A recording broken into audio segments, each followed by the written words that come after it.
In today's tutorial, let's work on the beginner's baby blanket, a really easy idea, and this is great for beginners as well. Welcome back to the Crochet Crowd as well as yarnspirations.com. I'm your host Mikey. Today we're working on the beginner's baby blanket, and this is a pattern that I filmed back in 2011 that I have revamped because the colors of the Bernat Blanket Yarn have changed, but also my skills as a tutorial host have changed as well, and I have better technology in order to show you the stitches versus what I could many years ago. So this is a beginner's baby project. We're using double crochet going around in a square. In order to do this particular blanket, you need only 2 balls of the Bernat Blanket Yarn. This is for babies. So this is about a 33-inch square size, and of course if you would like to make it bigger you can do so just by adding more yarn. Today we're using the Bernat Blanket Brights, and all of the colors are really quite amazing. There's also variegated in this particular yarn line as well, and this is really quite fun. So the pattern that you see here, the colors, is called Sweet and Sour. So this is exactly how it comes out of the ball. You can see it's kind of got a neat striping effect going on. I don't know if that'll go on for the whole thing, but it's actually kind of working out that way and it seems pretty neat. So for today's tutorial you are going to need Bernat Blanket Yarn and a 10mm size N crochet hook in order to do this. I'm going to be showing you step by step, and if you're a beginner crocheter you should be able to get this pattern lickety split. Without further ado, I'm an informal tutorial host. I just tell it the way it is and hopefully that you can follow along and make your very first projects. So let's begin and start step by step. So let's begin working on the project, and I'm going to create a slip knot to begin. Now once you get started on this project, how you get in as far as bigger size, you'll see the repeat pattern in it as we get along. So let's create our slip knot. If you don't know how to create a slip knot, this is how you do it. So you're going to point your finger like you're gossiping about the woman across the table, and oh my goodness, have you seen her lawn? Her flowers certainly need watering. So you're going to point at her and say that is her. So what I want you to do with the other hand, while you're pointing, take the yarn strand and go up over your finger twice like this.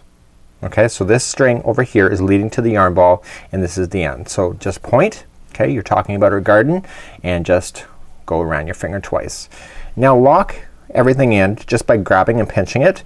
This is the back of your hand, this is forward. I want you to take the back one and just move it up over the forward but not over top of your finger, and now take the new back one and go up over your finger like so. Okay, so let me show you again. So you're going to gossip about her nasty garden, and you're going to just pinch, okay, back of your hand forward. Take the back, move it over the forward but not over the finger, and now take the new back one and go up and over. We have other tutorials available on just this particular one on YouTube if you need any more assistance, or just reverse this video. Now insert your hook in, size N, 10mm crochet hook today. Pull it snug. Do not tie it down like it's a boat to a dock. You need to make sure that you can get your hook out quite easily. So let's begin working on the first round. To begin the very first step, we're going to create a chain of 4. Remember that the hook one already on there, the slip knot, never counts as 1. So we're going to yarn over and pull through. So 1, 2, and keep doing that, 3, and only 4. And once you get 4 on there, I want you to take the hook and insert it into the beginning chain that you started with. Pull the yarn through to create the center ring of your blanket. Okay, so there is the center ring right there, right where my fingers pop it out. So we're going to be playing within the center ring then for the remainder, and what I want you to do with this string, that's the end piece, is just wrap it around as if it's part of the ring, and therefore the starting string will get caught underneath and you'll never see where the string started with. So let's begin round number 1. To begin round number 1, we're going to simply crochet, and we're going to chain up 3. 1, 2, and 3. Now in the rules of this particular pattern, this chaining 3 counts as a double crochet. So I want you to double crochet 2 times into the center ring right where my finger's poking through, and so you wrap the hook going into the center ring, pull through 2 and 2. That's a double crochet. We have other videos on YouTube if you would need to know how to do double crochet more slowly. So you're just gonna double crochet once again, and so with the chaining of 3 that you started with and the 2 here, you have a group of 3, which is what we're looking for. Now we want to turn around and we want to start doing another side of your square afghan. So you're going to chain 1 and then put another 3 into the center ring. So just yarning over and pulling it. Do you see how I'm catching this string underneath the center? So it's getting stuck underneath the stitches. So there will be 3 double crochets on this side of the afghan. Okay, so now you got two sides done. Okay, you can kind of see it there. So now let's do another side. So we're going to chain one again and then coming back into the center ring again for 3 more double crochets. So 1, 2 and 3. And then finally we're going to do the final side. So we're going to chain one first so we can turn the corner, and then coming into the center of the ring one last time is do another 3 double crochets. So 1, 2 and 3.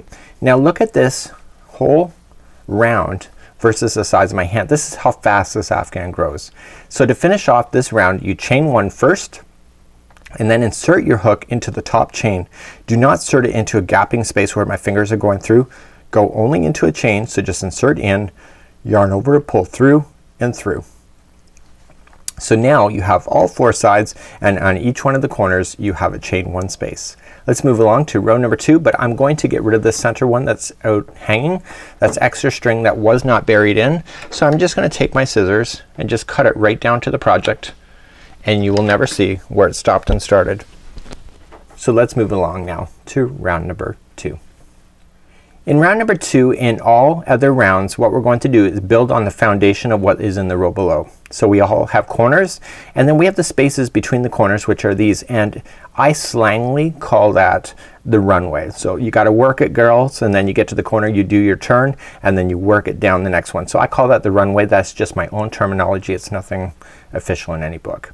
So let's begin our next round. We're going to chain up 3, 1, 2, 3, and that counts as a double crochet, and I want you to come into this space that's right below it, and I want you to double crochet into that space.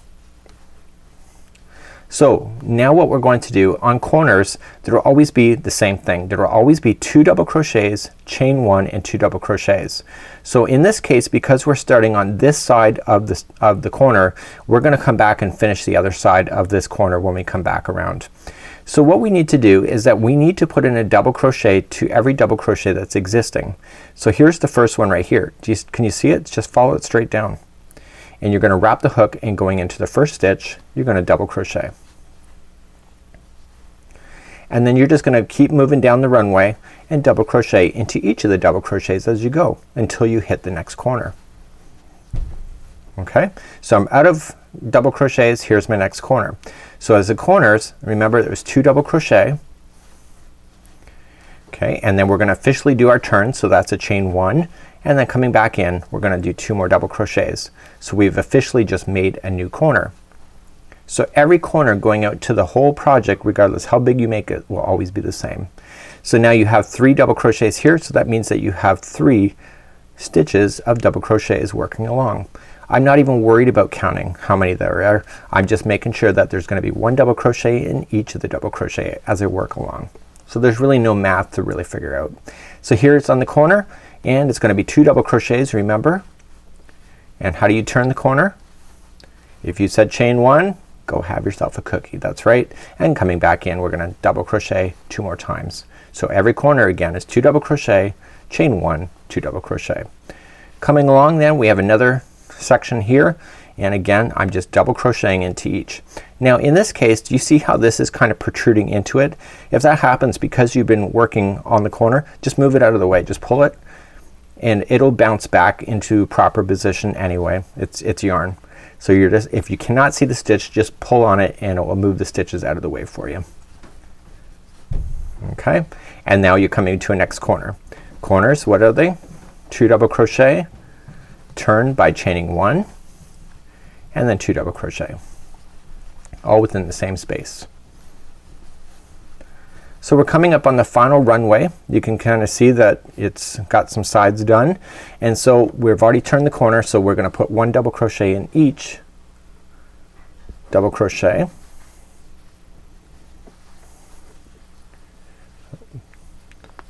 Just want to make sure I get them all. Don't skip anything, because then that's not the pattern.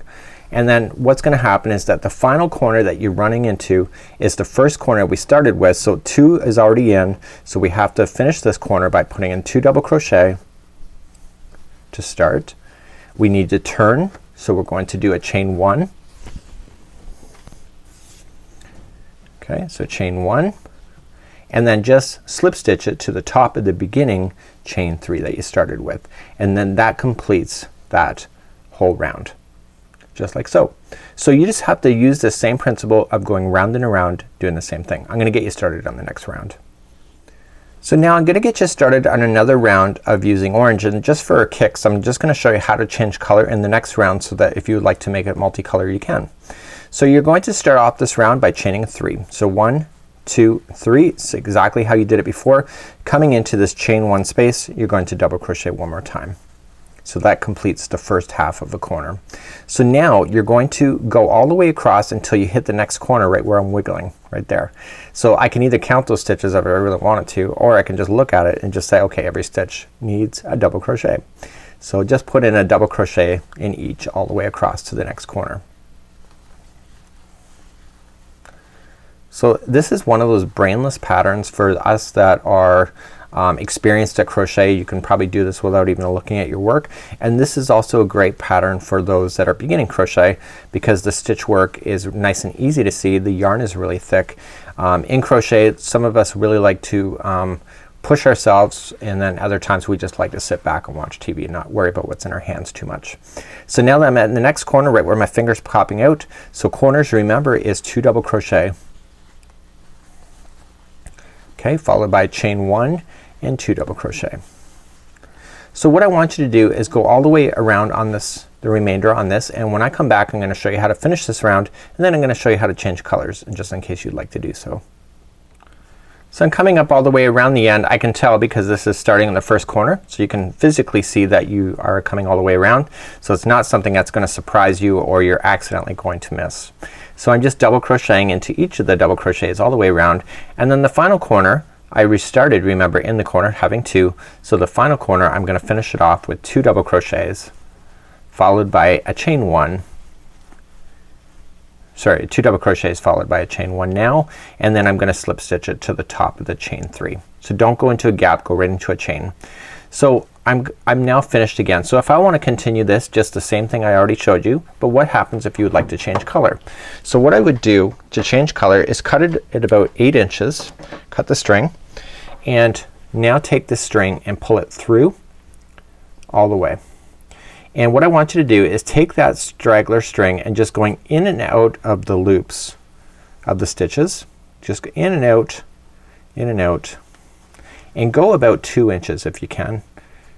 You can go a little bit longer if you wish. I wouldn't go any shorter than that for sure. This is really bulky yarn, so you want it to go. So because where I'm putting it, you're eventually gonna come back around and double crochet over top of this, is that this string is really gonna trap itself in a position, and then you can safely cut it then once you've gone all the way around right where it is right here. But let's begin our next color, and let's grab our yarn now. Okay, so I'm gonna play with yellow this time. Very sunshiny, very bright. It's called School Bus Yellow. The orange was called Carrot Orange. No kidding, right? So you're going to make a slip knot. So just like you started this other project, and right where you kind of finished it, so looking at the same corner, I want you to join the yarn. So just going into the chain 1 space, take the string that's leading to the yarn ball only and pull it through like so. So, and I want you to leave this other straggler down on top. So you're gonna now chain 3. So 1, 2, 3. So this is the same principle as if it was orange, but this time you're changing colors. So you're gonna double crochet into the same chain 1 space. So what you want to do is that just like you were doing before, but this time you want to keep this straggler down on top. So every stitch, just like you were doing before, is gonna get a double crochet, but make sure this is down on top of it, so it's gonna be stuck underneath the stitches. And you're gonna go all the way around in the exact same fashion. Now the advantage to this particular idea is that once you get all the way back around, you're gonna run into the other one that we buried right here. So when you come all the way around, you're gonna go into a position here where this yellow is then gonna be right over top of it and hiding it into position. So you're just gonna go all the way across just like you normally would. Corners, do you remember what it was? Chain 2, or sorry, 2 double crochets, chain 1 and 2 double crochet into the corner. So this is how you would do this. You can change colors as often as you wish. You'll just have to figure out the color combinations if you're going to do so, and the yarn ball counts. You can make this afghan any size you wish, including up to a king size afghan if you wanted to. You just obviously need more yarn in order to do it, but because it's really thick yarn and a really big hook, it'll go really quick. So I'm on the corner. My body's just naturally doing the work because I'm an experienced crocheter without even thinking about it, which makes it a great project in front of the TV. So again, just double crochet into each, and let me come back at the end of this round and just review one last time. So I'm coming up all the way around and I'm running into the string that I've buried in, and all I want to do when I'm going into this area, which is the next stitch after this one, is that it's going to be underneath. So I want to make sure that I'm trapping it underneath. So when I go into the stitch, I want to make sure that that string is still underneath. Okay, so don't over skip it by going around it. So it's in the next one. You just barely see it right here. Just right there, right where I'm pinching. And I want to double crochet so that it's stuck underneath these stitches.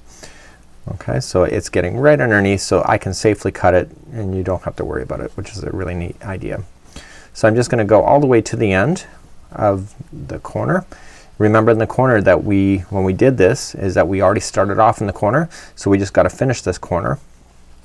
And so there's going to be 2 double crochets in there, followed by a chain 1, and then just join it to the top of the beginning chain 3. So you can either continue the yellow, you can change colors if you wish, but this is how you would do this particular idea. Now that I've gone over here, I can safely just trim this yarn out right where it's sticking out. The other one, the yellow, where I stuck it underneath as we went, can safely be cut out, and you will not see any loose ends coming out of this particular project. So this is how you would do a beginner's blanket, just like so. Really a nice idea. It's very cheerful, very big. Like this tutorial wasn't very long. Look how big it is already. You can do an afghan of 33 inches square using 2 balls of the Bernat Blanket Yarn, the 300 grams, and it will take you about 2 to 3 hours in order to do it. So this is what it looks like, and hopefully you have a great day. And until next time, it's Mikey on behalf of the Crochet Crowd as well as yarnspirations.com. Have a super day. We'll see you again real soon. Bye bye.